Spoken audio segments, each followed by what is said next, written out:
Hey, what's up? So you want a simple way of closing that literally any single person can do? That's what we're going to talk about in today's episode, so stay tuned. Here it comes.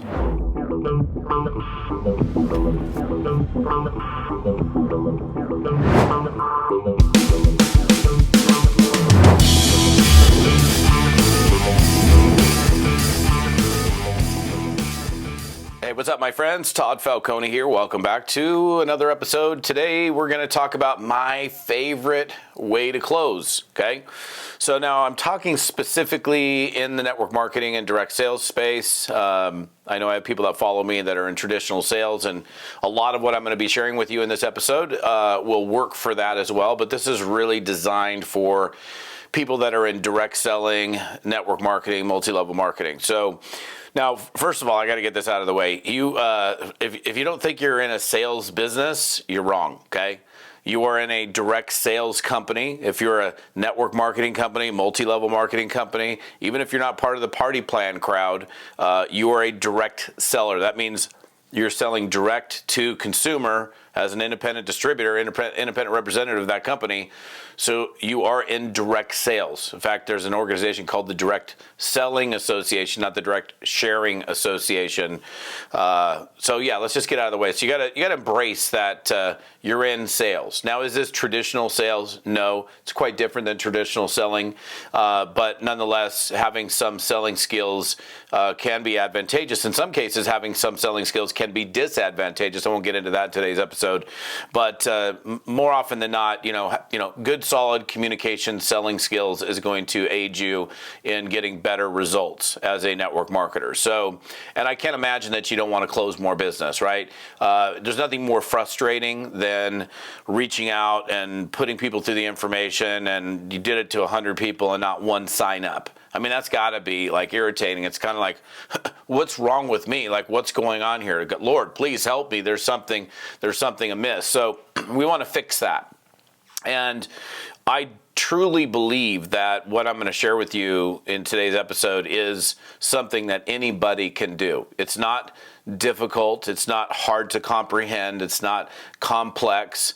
It's not something that requires, some high degree of memorization or anything like that. It's very, very simple. And it happens to be my favorite way of closing. So now let's set up the close for a moment, because in my opinion, you're really kind of closing from the beginning, the moment that you open up your mouth. Like if I'm going to initiate somebody in conversation, the close is really starts from that initial contact. And so also one of the reasons why I'm not okay. So let's walk through the scenario. So I'm an eager network marketer. I want to grow my business. I know that it's important for me to prospect. I know that it's important for me to talk to people. And I'm going to start making an effort on finding new distributors and finding customers for my product. And I'm going to use whatever means are available to me, social media, my phone, if I meet people when I'm out and about, however, I'm going to use every means possible. Now, the one thing I want to tell you, I think you're going to have a higher closing rate, and you're going to have a higher percentage of people that look at your information if you use your vocal cords, okay? That means you open up your mouth in some capacity. Now, I personally prefer, and you can call me whatever you want to call me, I prefer to pick up the phone and talk to somebody. Now, I text, I DM, I can slide into somebody's DMs, I can do all the stuff, okay? And I do. But when it comes to an invite for a network marketing opportunity, it's really a vocal engagement. And that vocal engagement may even be on Facebook. I can send you a voice shot. Like instead of me typing you a message, I can send you a voice shot. And here's why I do this and why I think you should be doing it as well if you're doing or if you're executing invites through social media. If you'd send them a text, like you're just typing away, there's no way for you to show your energy, to show your enthusiasm, to show your excitement. You can't do it You can say, oh gosh, da da da da da, I'm so excited, this is so amazing, but it's all in monotone because you can't bold, capitalize, underline, you can't change the inflection in your words, even if when you try to, and you guys all know this. How many times have you sent somebody a text message or an email and they get all pissed off at you and they come back to you and they're like, dude, what, and you're like, what? And you're like, I can't believe you said that. And you're like, said what? And you look at the message, you're like, what are you talking about? And they misread the words that you said because they put the inflection on a different word than you intended. And to them, it meant something different than the way you intended it. So that happens all the time in the written word. And not that it doesn't ever happen in, verbal, but it doesn't happen nearly as often as it does somebody misreading a text or an email. So if you want to close more business, it begins at the beginning. And that involves you having, and reaching out to someone with passion, conviction, excitement, just the energy, a high degree of energy. Not like I'll give you an example. Like if I want to close more people, and I pick up the phone and I'm calling Bob, and I'm like, hey, Bob, this is Todd Falcone. How's it going? I'm calling you. I'm super excited about what I'm doing. I think it would be really nice and awesome if you would join my new thing that I'm involved in that's got me so excited. Oh, my gosh, my energy is through the roof about this thing. People are going to look at you, and they're going to say, why don't you tell your face, man? Like, why don't you tell the rest of your body? Because I'm not picking up on it. Versus, John, Todd Falcone, what's up, brother? Listen, I'm calling you. I'm pumped. I just found something super cool. In fact, I've never been so excited about something in my entire life. You need to see this. Are you in front of your computer? Can you get in front of your computer right now? Dude, stop whatever you're doing. Get in front of a computer. You need to see this. It's like 10 minutes, bro. And I'm not saying you need to be that far to the extreme, but sometimes I am. Because people are like, whoa, wait, what, huh? What are you doing? What are you in? What are you on? What are you into? What's going on? What's got you so excited? They're curious. So you're naturally going to get more people looking at your opportunity when you have a higher degree of excitement and energy that you emit through the invite process. So I know you're like, dude, I thought you were talking about closing today, Falcone. I am. I'm absolutely talking about closing from the very beginning, okay? So energy, enthusiasm, excitement, something that has them guessing, okay? Why? What's gotten into you? Your prospect should be thinking that, like, what are you doing, man? You're different. There's something going on about you. So that in and of itself is going to massively increase. I mean, if you're doing numbers, it's going to massively increase the percentage of people, the numbers of people that look at your business. Okay, that's the first part of the process. So then we execute the invite, we get them in front of the information. What's next? Well, what's next is we're going to have to get back to them. I mean, unless I was on the phone with them or sitting there listening to the thing that they were listening to at the same time, I'm going to be getting back to them. So what I see, unfortunately, happen a lot of times is somebody invites an individual to take a look at the information, and then they ghost them. We're always talking about, my prospect is ghosting me. What about when you ghosted your prospect?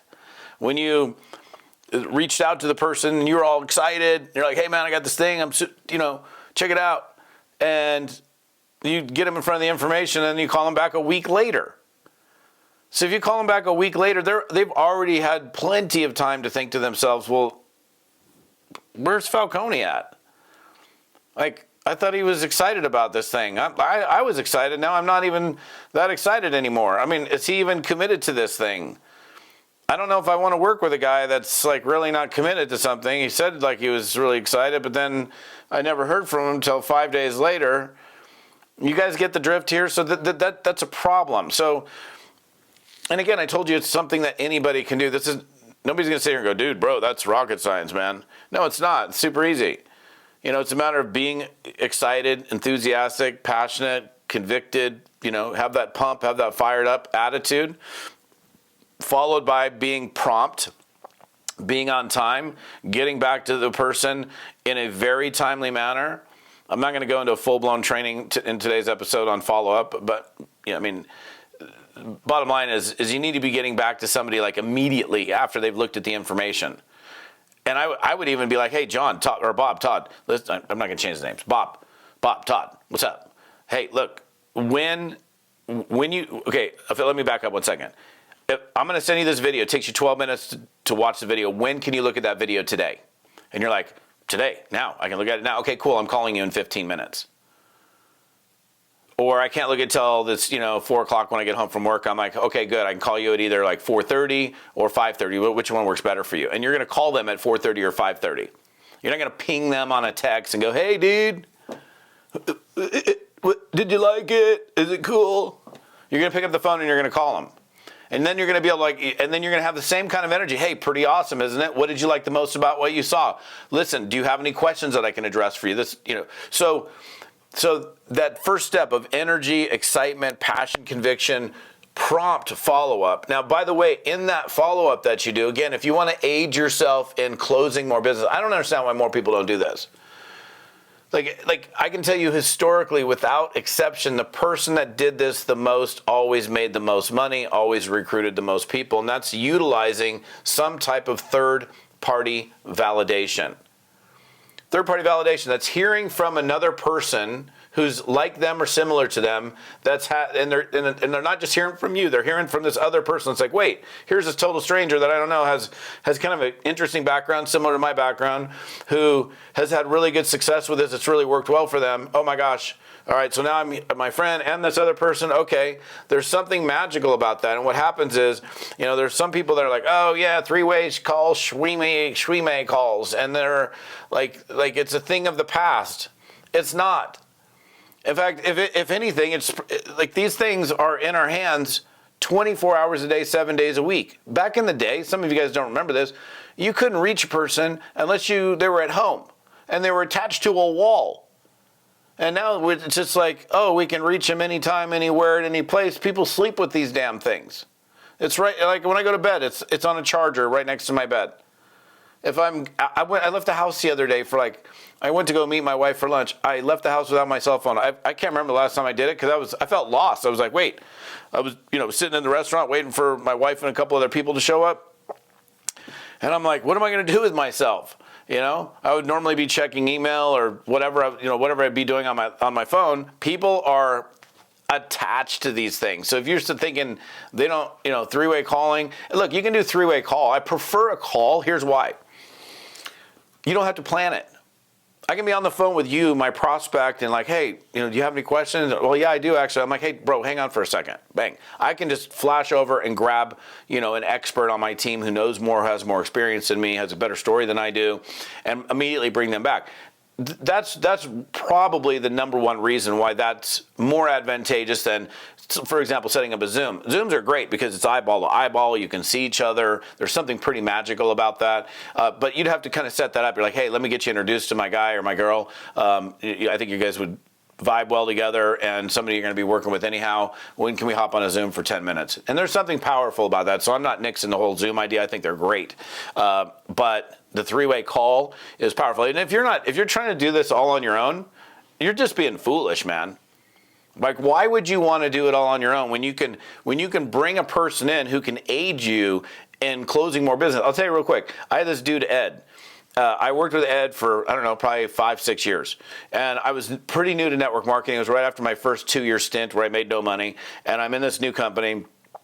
And I'm talking to Ed, and Ed's like, look, here's what you're going to do. You're going to go out there. You're going to put people in front of the information. The people that like what they see, bring them to me. He goes, that's all you need to do is go out there, talk to people, put them in front of the information, have them listen to something. Back then it was listen, not even view. Listen to something. As soon as they listen to it, if they like what they saw, bring them to me. And I just hammered Ed with three-way calls. And it's like, really? That's all I got to do? He's like, yeah, just bring them to me. And what happened, I get an interested prospect, hang on, put him on the phone with Ed. Ed would do his talk. Ed would ask questions. Ed was better than me, had more skills than me. I listened, I learned, I picked up on cues, and I became a better closer as a result of it. Because Ed was doing things that were way different than I was doing. So that's one of the ways I really learned to close is through the act of three-way calling, okay? And then Now here's the thing, okay? So we've done the three-way call with Ed. Ed's taking me right to the finish line, basically.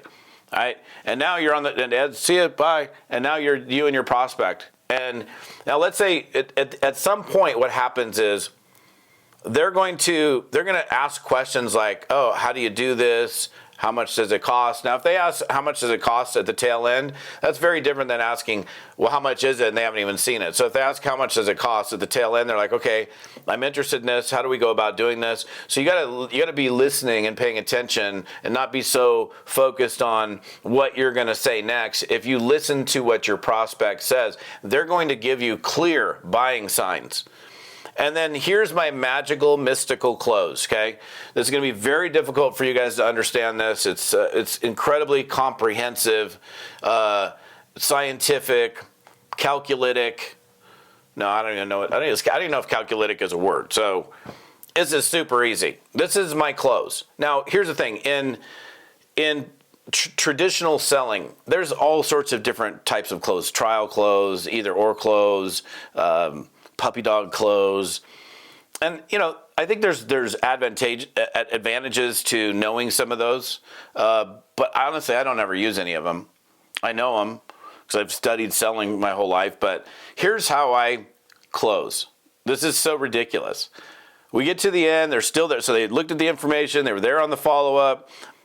Did a three-way call. They're asking them questions. They're leaning in, right? And you can tell when a prospect is leaning in. And we're kind of running out of questions. I'm like, bro.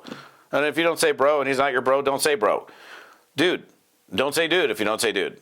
But, I talk the way I talk. So, John, let me ask you a question. Would it be okay with you if I showed you the different options that were available in getting started with our company? That's the closing question. That is the magical, mystical closing question. John, would it be all right with you if I showed you the different options that are available in getting started with our company?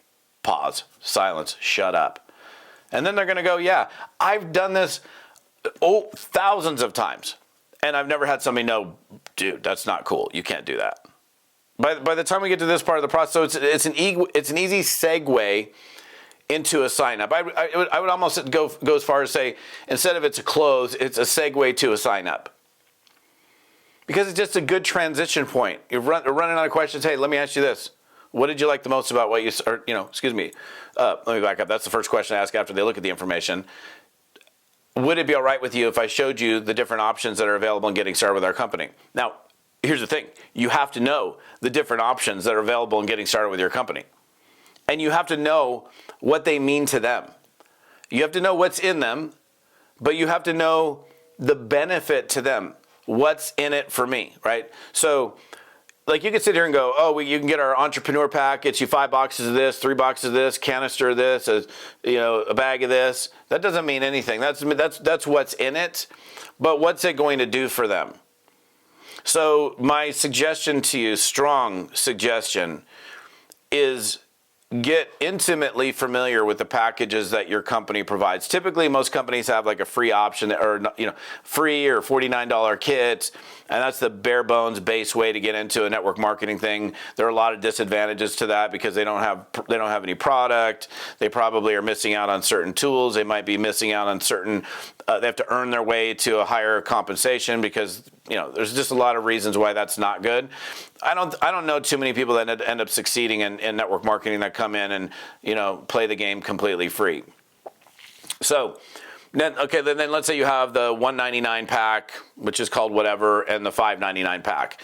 Well, the $199 has this, and this, and it gives them particular advantages. And the $599 pack, it has this, and this, and gives them these advantages. So you need to be able to speak from a benefits standpoint, not a feature standpoint. Features are 4 boxes of this, 3 canisters of that, 2 of this, 1 of that. But what does that mean to me, the person signing up? Well, it means you're going to have enough product to sample for yourself and use and really start to create a story. You're going to have enough samples because you're getting them into individual sachets where you can sample this out. One of our key points in driving this business is sampling product to people if we're talking about a product-based company. And so then what I do is, again, say, would it be cool with you if I showed you the different options that are available in getting started with our company? And you're like, yeah.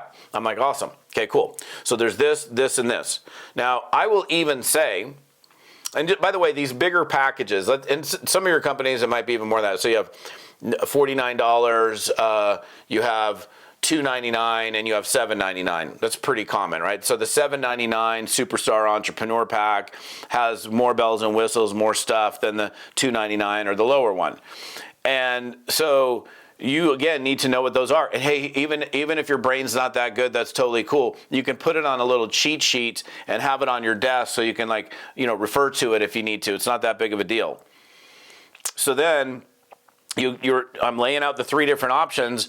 Now, I always, if I join a company, I know that there's more benefit to me, the end user, by getting this higher level package. I know that. And so I always do it. I also know that people do what you do. So if somebody says, how did you get started? Oh, I started with the $799 Superstar Entrepreneur Pack. Oh, okay, they're more likely to do that because you did it. So I get it, but I get that you may not be able, I couldn't afford the bigger package. That's fine. I get that. But don't, here's the other thing. You could start at a lower package, and most companies would allow you to upgrade to a higher package. So now you're speaking from experience. So I know historically as well, if you have like a let's gonna be simplified. You have a $99 deal and a $299 deal. If you signed up for $99, chances are you're signing everybody up at $99 and nobody at $299 because you don't understand it. You can't relate to it. You don't own it. But as soon as you upgrade to that $299 pack, you're like, you've experienced it, you own it, you're going to talk about it.